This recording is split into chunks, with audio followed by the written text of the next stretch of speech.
Hello, and welcome to this week's edition of Production Pulse. I'm your host, Laura Putre, Senior Editor of IndustryWeek.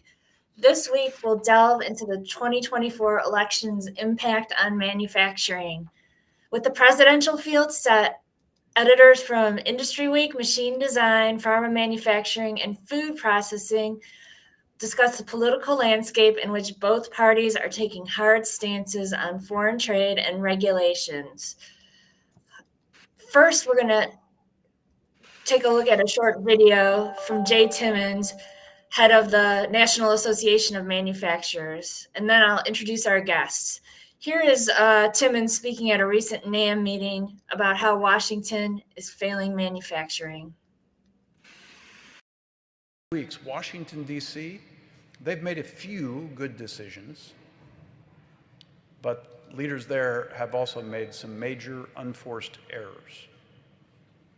Leaders in both parties are on the verge, quite frankly, of making a lot more of those unforced errors, and that's part of the reason why 66% of manufacturers right now have a positive outlook for their country, for their companies, only 66%. So that economic war that we're winning, well, we could see that tide turning. We could easily head in the wrong direction. We could head in the wrong direction if Congress lets taxes go up on small businesses when rates expire next year. Or if they hit you with even more regulations that are even harsher than the ones that they have in Europe or in China.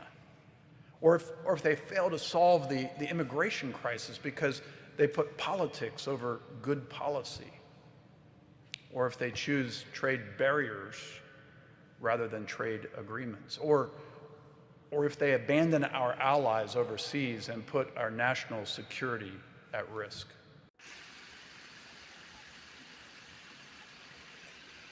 Some stern words there. We'll talk a little bit about those comments. Today I have with me here Bob Vavra. He's the Senior Content Director at Machine Design. Karen Langhauser, Chief Content Director at Pharma Manufacturing, and Andy Hanacek, Senior Editor of Plant Operations at Food Processing. If you, the audience members, have a question for our panelists during our live broadcast, feel free to post on LinkedIn comments, and we'll get to them as time permits. First, let's talk about regulations. Karen, do you want to start, maybe talk a little bit about some new legislation that would make it harder for drug companies to import certain chemicals from China? I know there's a couple of issues going on. Yeah, actually, going to back up a little bit, but Okay. so both candidates have really taken their swing at Big Pharma. You know, it's a popular target. Drug pricing in particular is in the political crosshairs. So the candidates are mostly looking at taking on drug pricing by reducing government spending on Medicare. So the Inflation Reduction Act, the IRA, it's really the centerpiece of Biden's economic strategy. And it's also one of the most aggressive drug pricing laws the pharma industry has seen in a long time. Even though the IRA is mostly focused on domestic energy production and clean energy, there's a tenet of the law that looks to lower prescription drug costs by allowing Medicare to negotiate prices with drug companies and by putting an inflationary cap on prices. So the first 10 drugs up for negotiations were identified last year, and Medicare is aiming to select, I think, 60 more drugs over the next 4 years. So not surprisingly, the pharma industry is not happy. Several pharma companies, as well as the industry's largest trade groups, have challenged the constitutionality of the law in court so far without success. So it appears as though it's here to stay. While Trump has repeatedly attacked the IRA's climate and energy provisions, he's not a fan of electric vehicles, if you might have heard. It's not clear if he would push for legislative changes to the drug negotiations portion.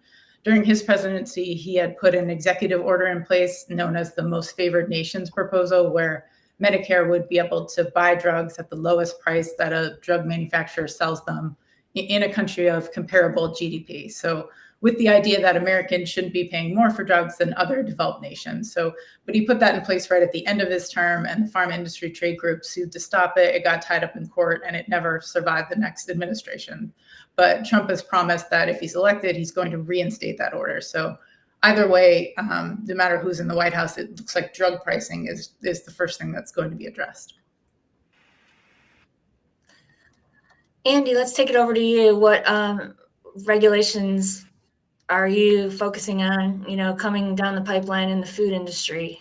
Yeah, I mean, under Donald Trump, regulations were lax. It was more of a deregulatory world back then. And that's become evident only because in the last few years, it seems like regulatory efforts have been stepped up. Now, it's an interesting point because the states are actually probably doing, depending on which side of the coin you're on, a better or more annoying job of going after some of these regulations, not waiting for the federal government to make moves, if you will. A good example is the recent rush to ban things like certain food additives. The state of California has already banned things like red dye number 3 and other additives. And other states have followed suit with proposed bans. Not all of them have gone through the legislative system yet, but there's all these states jumping up and kind of running ahead of the government, the federal government, to regulate these things, if not ban them outright in food products. One of the more interesting regulatory moves in the last year that we've been watching was the EPA has come out and, I guess, again, depending on which side of the coin you're on, finally worked to reword and update the wastewater effluent guidelines for meat and poultry plants. And this was the big concern most of last year. What are they going to do? How are they going to regulate things? And, is it going to affect these smaller processors? Because, putting in new wastewater systems and ways to treat your wastewater, that's not, pocket change. And if you're going after, gonna regulate this more thoroughly and put in more stringent rules, you've got to take into account the size of the processor. So moving forward, I fully expect that if President Biden continues and wins another term, the regulatory environment will stay enhanced, as it were. The FDA has improved its human foods program as well under Biden, which for a long time the FDA kind of talked about it, but never really did much around it. So, whereas under a President Trump, if it happens, I think you're going to see some of that regulatory environment ease off on food again. The one last thing I would point out is, I've heard people joke about how we have 2 grumpy old men who are going to be concerned about shrinkflation and their snacks. And who knows, one day they might have a bag of snacks and get angry that there's too many snacks. In the State of the Union, President Biden mentioned potato chips and Snickers bars and things like that. I know I don't want an emptier bag of snacks, but I'm not as grumpy of an old man as maybe those 2 are. So you never know when that get off my lawn moment of their bag of snacks might come around. So that's kind of a wild card with both of them, in my opinion. With the water regulations, are there any, are there any stipulations, or are they taking into consideration at all the smaller manufacturers? So the proposal that EPA put out, it took into account some of what the industry had suggested when it was when they were going through through developing the proposal. The industry's biggest concern was that it seemed a little secretive in some ways when they were putting things together. They weren't sure if EPA was going to listen to what they had to say. When the proposal came out, it seemed to address the size issue of the processor, but I know that like the American Association of Meat Processors was making a big push to have its members, who are the mid to small processors, making sure that they comment on the proposed rule and all of that as well. And I think that comment period is still open. I don't have the date in front of me, but they're still working through it. But fortunately, it did seem as though they took that into account. One of the big complaints, I guess, originally was the data that they were using came from something like half a dozen gigantic mega processing plants, and trying to extrapolate that down to a smaller plant just didn't make a lot of sense to some of those in the industry. Thanks. Bob, let's bring you into the conversation. Is there anything you want to say about regulations, or we'll just move on to immigration? Well, there are a couple of things on regulation. Two things to remember. One, Okay. 90% of your manufacturers in this country are considered small to mid-sized manufacturers. So the onus of regulation weighs more heavily on them. But we're talking about standards and compliance. Regulation is what happens when you don't meet standards. And it's a reaction to what happens when you don't meet standards. So I think generally, if you look at not just the past two administrations, but going back into the 70s and 80s, generally Democratic administrations have been in favor of enforcement, particularly when it comes to occupational health and safety, and Republican administrations have been based on compliance. That pendulum has been swinging back and forth for 20 years. So obviously there's a lot of confusion for a lot of manufacturers on that front. I think the issue that NAM is trying to talk about is, can we streamline some of the more onerous regulations on small businesses that create a disproportionate amount of cost to them without generating any value? That's a legitimate concern.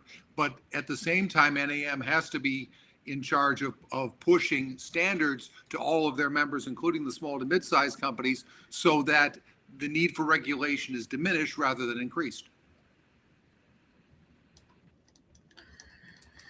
When you talk about the difference between regulation and compliance, what do you mean there? Regulation is a reaction to a situation that is perceived to be a problem. In other words, if you say we have to have 5 parts per million and manufacturers are putting out 9 parts per million, we create a regulation that pushes people to comply to 5 parts per million. That's how regulation works. If we set a standard that says everybody has to meet 5 parts per million and the companies have the ability to bring that into compliance themselves, then we don't have a problem. Then we don't have a regulation. We're simply following the accepted standards. Getting people to agree on an accepted standard, as we've seen with EVs and 50 other issues, is a challenge. But that's where the difference between regulation and compliance comes in. We need to be able to set attainable goals and then create a mechanism for those people who can't meet those goals to give them an opportunity to do so. And then finally get to regulation, where we say, we've given you an opportunity, we've set the standard, you're still not in compliance, something needs to be done. Okay.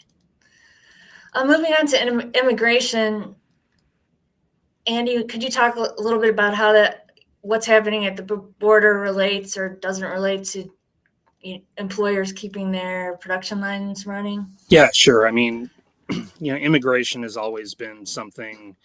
The immigration policy, or lack thereof, has always been something that the food industry has always watched very closely, especially over the last 10 to 20 years. We go back 15, 20 years, and there were the raids and the meat plants and things like that and whatnot. And, I think the meat industry, the food industry overall, has done a good job of trying to develop ways to ensure that the people working in their plants are legal as much as they can. So, but there's still, every now and then we hear news of issues, right? So I think the food industry as a whole would applaud some sort of hard and fast policy that gets this out of the headlines, gets them out of the headlines, and allows them to employ legal people in their plants where they're having a really hard time finding folks. Again, there's in the news right now that Tyson Foods is closing a giant pork plant in Iowa, and the internet conspiracy theorists are then also tying to the fact that Tyson hires a lot of refugees and legal immigrants to work in their plants, and they're tying it to this news that Tyson mentioned somewhere that they're interested in trying to find all these migrants in New York and in Chicago a place to work. And the conspiracy theorists are talking about how they're laying off American workers in Iowa and they're going to replace them with these immigrants, and that's not true. That's just not true. So I think the food industry, more than anybody, would be happy to see a solution here. And whether, that comes under a President Biden or a President Trump or a President XYZ down the road, or if it would have come under President Obama, I'm sure they would have been thrilled. As far as whether they're worried about it or not, I think it's gotten to the point, to be honest with you, where it's just another challenge for them that they have to overcome. And the day that it happens, if it happens where we have some sort of good formal policy, they'll be happy. Or maybe if it's a bad policy in their minds, they won't be. But, I think they'll just kind of be like, all right, finally. Yeah. Is there any indication that they're working on that with Washington? Some of the food processors expanding work permits and visas, things like that. Yeah, I think they're constantly working with Washington to make sure they're doing the right thing and following, again, the laws and the rules that are in place. I know that a lot of the associations that we deal with that represent the processors in the industry, they'll occasionally mention, hey, we're going to Washington to talk to, the labor shortage. They don't usually mention immigration specifically, right? But the labor shortage and the inability to get qualified skilled labor and unskilled on the floor labor as well. So I think it's always something on their kind of DC docket, as it were, but I don't think there's a huge push as a top priority right now. And that's just kind of based off of what I've heard, not anything I've been told. Bob and Karen, did either of you want to address immigration at all? Yeah, I got a couple of things on that, right? Andy's absolutely correct. Okay. And NAM makes a lot of unforced errors of its own, as Jay pointed out at the outset. But this is an area where they are in pretty much alignment with the needs of manufacturing. I think this idea of immigration as a bogeyman seems like it's a new idea. We've been talking about this in my life throughout my lifetime. In the 1960s, CBS broadcast Harvest of Shame, talking about the migrant workers coming to pick lettuce in California and the problems in that. We've known about this problem for ever and ever.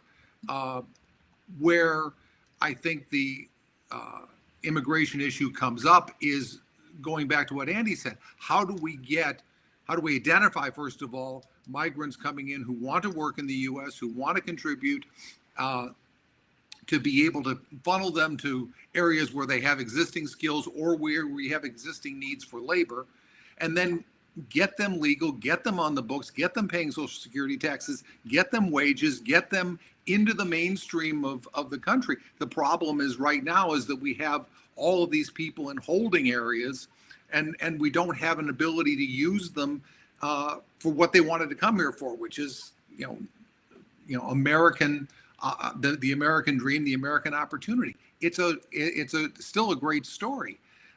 There's, to Andy's point, we're not losing people in one area and bringing in lower paid people in another. We need both. We need a highly skilled, and in the technology area, we've got folks. The other point I would make on immigration, I'd make two more points. One, this issue is going to be addressed one way or the other in the first 6 months of the next administration. It's going to have to be, because there's going to be a clearer mandate in terms of which way we're going on this issue. The other thing I would point out is that in the new spending bill that's before Congress right now that will fund the rest of the federal government, they've got about 12,000 visas in there for Afghan citizens who helped the U.S. during the Afghan conflicts for over a number of years. They want to bring those people to the U.S. We can do immigration. We know how to do this. We can bring in Afghans who have assisted us. We can bring in Japanese baseball players. We can bring in basketball players from Europe. Let's figure out how we can do this in a more organized way. And I think, my solution has always been create a much bigger front door where we can get people through in an organized fashion, identify folks, keep people out who don't deserve to be here or don't, are coming here for other reasons, and then create a barrier to keep people out of anything but that front door.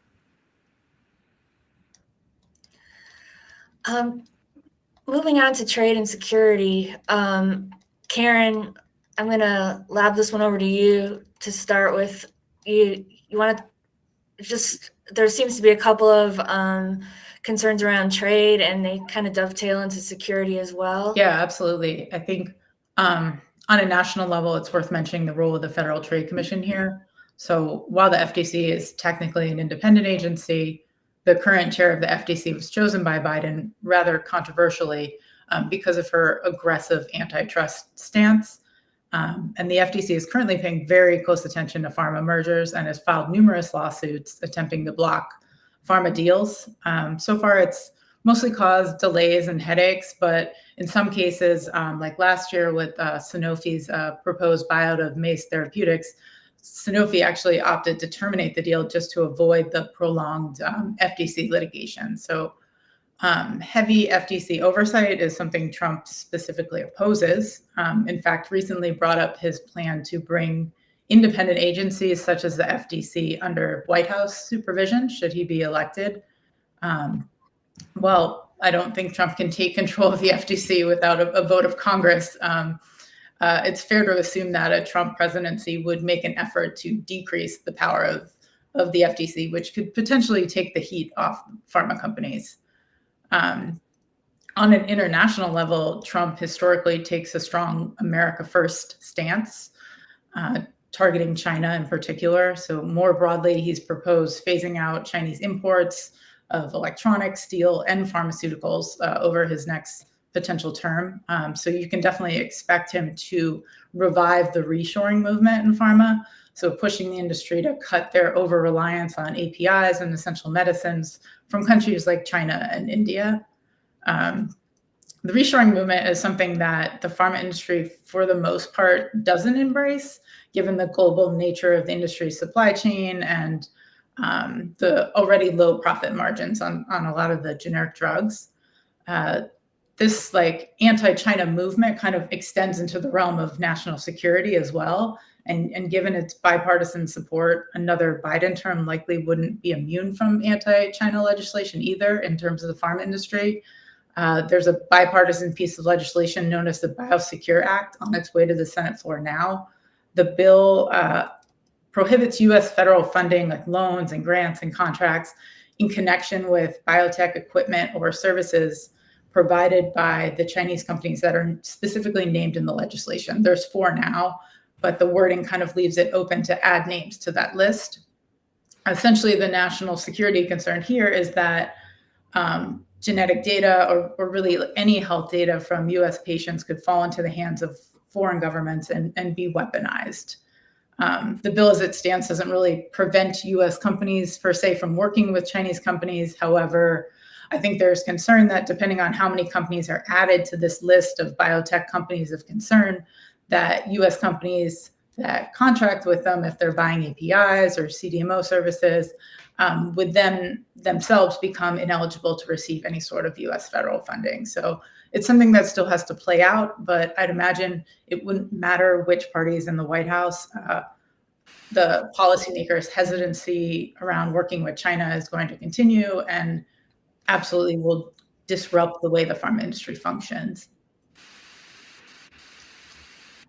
Do you think that has that had any effect on nearshoring at all, or will it? Do you think anything would be nearshored going forward if this legislation happens? I mean, that's the implication that it would have. I mean, it's just that's expensive and it's a project and it's going to require a lot of government funding to reshore from APIs especially. So that's not something that would happen overnight. I mean, that's a pretty big switch for the pharmaceutical industry to have to do that. Bob or Andy, anything you'd like to add around trade and security? Yeah, I'd say two quick things. Karen's absolutely correct about reshoring and the costs involved. I mean, when you look at the chip manufacturing that was made such a big deal about going into Ohio and last week into Arizona, that's all well and good, but those plants aren't going to get online for 3 or 4 years. There's a lot of construction that needs to go on there, and it's going to be a tremendous amount of time and money to just build the facility and get the operation up and running, let alone hire and train the staff. So it's not like you can turn this ship immediately, but there is a fundamental difference between the two presidential candidates. Mr. Trump believes that it all needs to be done here in America, and that our foreign trade takes a back seat to American manufacturing. That's a perfectly reasonable theory unless you realize that we have 350 million people in a world of almost 8 billion. We're missing out on about 7.5 billion customers. The more global view of that is that we can make anything anywhere and distribute to a much wider audience. The challenge there is information integrity, security, and giving away intellectual property. There's always been a middle ground in there, and I think businesses have found it more quickly than governments have. And I think this is an area where NAM and the larger global business community needs to take a greater leadership role and say, we're better able to manage our global supply chains and our global relationships than individual governments are, and we're going to continue to drive that kind of idea forward. If you look at the Siemens of the world, if you look at the Schneider Electrics of the world, if you look at the Fords and GMs of the world, these are global companies. Where they manufacture, where their headquarters are irrelevant to what they're able to provide on a global basis. Andy, is there anything around trade and security you'd like to add? Yeah, I just a little piece of, on agriculture more than, food, which ag feeds into food, right? So, under President Trump's first, go at it, I guess, if you will, if you read up some of the analysis, a lot of people said that his trade wars simply were not good for agriculture, and that's being nice compared to what some say based on the data. And these are some of the Farm Bureau type associations and things like that. So when Mr. Trump is walking around and talking about tariffs, if you're a farmer or a rancher, that's something that you really ought to think twice about. If he does win the presidential election this upcoming. And I would also add then too, at the IPPE show, which is the International Production and Processing Expo. It's basically the old poultry show, if you will, but now it's a meat and poultry show. In January, I was lucky enough to sit down with in a group with Alexis Taylor, who's the Undersecretary for Trade and Foreign Ag Affairs. And she, of course, talked about the great things they were doing in the Biden administration around trade currently. But one of the interesting things that I thought she mentioned looking forward was, she said nearly 60% of the ag exports currently are to China, Canada, Mexico, and the EU. And they were working super hard to diversify that. They want more audiences, and kind of to what Bob said, they want more customers, more places to send our products, and the demand for U.S. made goods is growing, and very U.S. goods are very popular, and we need to capitalize on that. Is basically what she's saying, which in a sense gives kind of a preview of what would happen if Biden wins the election. I would anticipate further outreach, further expansion of food products and ag products to other places outside the U.S. and trying to get our processors and producers and growers, top dollar for those items. Has that work already started? I mean, he's been in office 4 years. Yeah, she did. Ms. Taylor did mention that she's 3 been years. out, on trade missions. I forgot the country she said off the top of my head, but she's been on trade missions, which trade missions happen all the time, but they've been working really hard to try and diversify that. And it's interesting because some of these food processors, over the years, they get tied to one or two customers, and I always kind of bring it back to that, right? And if that customer has any trouble, you're in a lot of trouble too. So you think about it from that perspective. The U.S. should want to have multiple customers globally, because what happens if China gets into economic trouble or something and stops buying stuff from us or whatever, so yes, from my understanding, it was underway, and I would expect it would continue moving forward.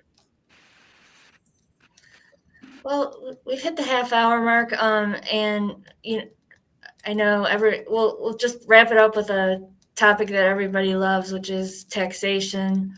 Are people worried about radical changes based on who wins the White House?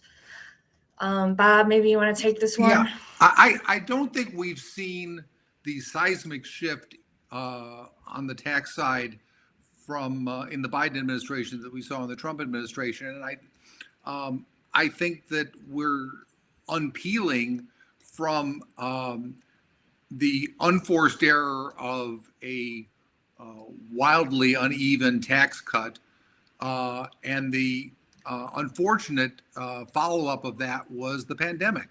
So we got hit with a lot of bad economic processes and creations and events that put the economy, which had been doing very well, into a tailspin, and we're just now starting to see our way out of it. But it has been a 4-year process. I would point out that in the first 4 years of the Obama administration, we had to deal with largely the same thing. So we're at a place where the economy is improving rapidly. It's stable. It's not great for everybody, but it is certainly better than it was 18 months ago.